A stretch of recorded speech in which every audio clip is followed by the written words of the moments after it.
Assalamualaikum, nama saya Baskoro dari Sidoarjo. Eh, kita sering dengar ya untuk bahwa orang Islam itu berkata bahwa tunjukkan kalau Yesus berkata saya Tuhanmu sembahlah aku, maka saya akan masuk Kristen, kan gitu ya. Nah sekarang saya ini cuma sederhana aja.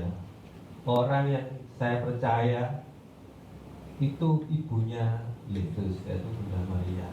Beliau masih hidup ketika Yesus disalib dan diangkat ke surga gitu ya.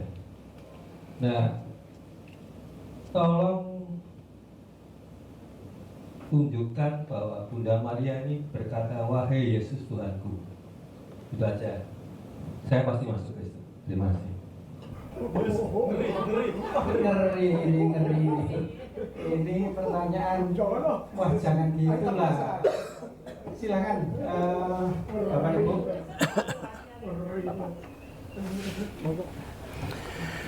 Selalu pertanyaan yang tidak masuk akal ya dari saya.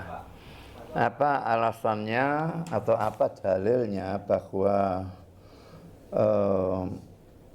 mesti ada statement seperti itu dari Maria kepada Yesus? Apa dalilnya gitu loh? Kenapa mesti ada statement seperti itu? Sama seperti Yesus mesti ada statement, akulah Tuhan, sembahlah aku. Apa dalilnya bahwa harus, kalau dia Tuhan, harus mengatakan kata-kata model seperti itu? Kita bisa membuktikan Yesus sebagai Tuhan atau sebagai Allah dengan cara semaunya Tuhan dan bukan semaunya kita. Dan Yesus mengaku diri sebagai anak Allah, itu sebetulnya sudah pengakuan bahwa dia itu adalah Allah. Karena di dalam cara berpikir mereka, anak Allah itu adalah Allah. Jadi itu ada di dalam Matius 5 ayat yang ke-18 ya. Yohanes 5 ayat yang ke-18. Saya baca mulai ayat yang ke-17 ya. Tetapi ia berkata kepada mereka, Bapakku bekerja sampai sekarang, maka aku pun bekerja juga. Dia menyebut Allah sebagai Bapaknya, berarti dia adalah anaknya kan ya. Lalu sebab itu orang-orang Yahudi lebih berusaha lagi untuk membunuhnya. Bukan saja karena ia meniadakan, ini bukan meniadakan, mestinya melanggar hari Sabat. Dalam pandangan mereka, dia melanggar Sabat ya. Tetapi juga karena ia mengatakan bahwa Allah adalah Bapaknya sendiri, dan dengan demikian menyamakan dirinya dengan Allah. Ini sebetulnya salah. Menyetarakan dirinya dengan Allah, itu terjemahan yang benar. Jadi menyebut Allah sebagai Bapaknya itu sama dengan menyetarakan dirinya dengan Allah. Berarti dia juga adalah Allah. Dan kalau kita melihat dalam yang kami anggap bagi kitab suci kan bukan hanya kata-kata Yesus, tapi semua penulis ya dalam Alkitab, apakah itu Petrus atau Yohanes atau siapapun, itu menunjukkan Yesus betul-betul adalah Allah. Istilah Allah betul-betul keluar untuk Yesus bolak-balik ya. Jadi sedikitnya ada 12 ayat panjang saya tahu, mulai dari Perjanjian Lama sampai dalam Perjanjian Baru, yang menyebut Yesus sebagai Allah. Itu ada 12 ayat sedikitnya.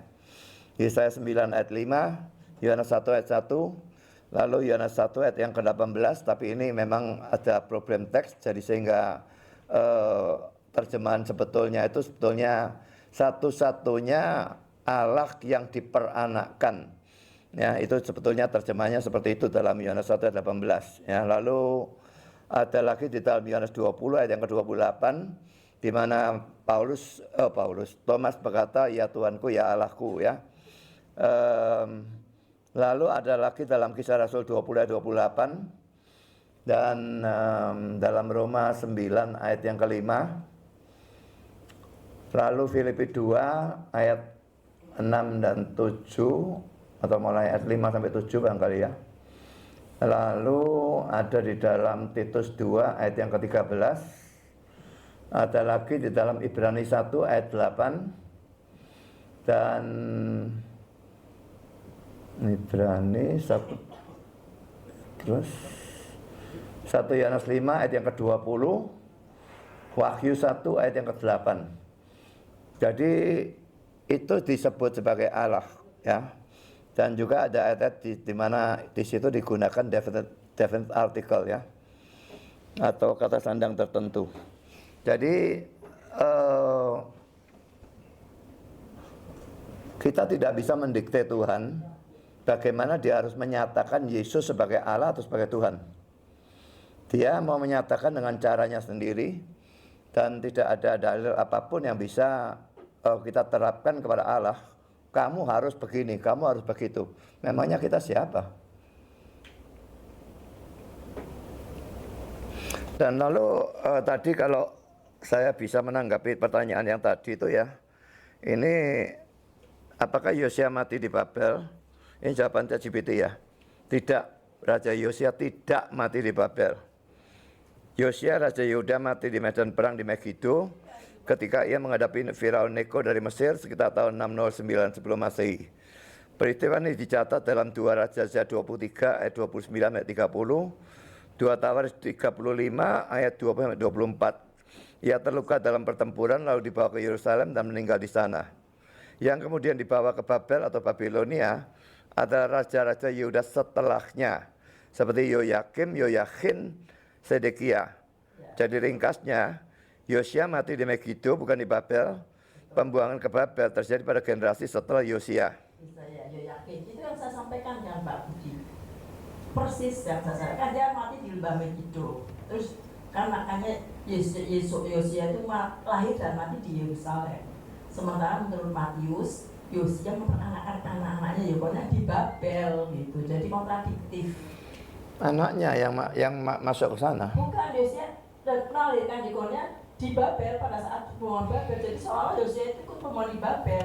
Padahal terjadinya Babel menyerang, Raja Nebukadnezar menyerang Yehuda itu pada saat kerajaan Yoyakim. Pertengahan ya mulai dan puncaknya di Yoyakin anaknya atau Jekola. Itu justru yang saya tanyakan.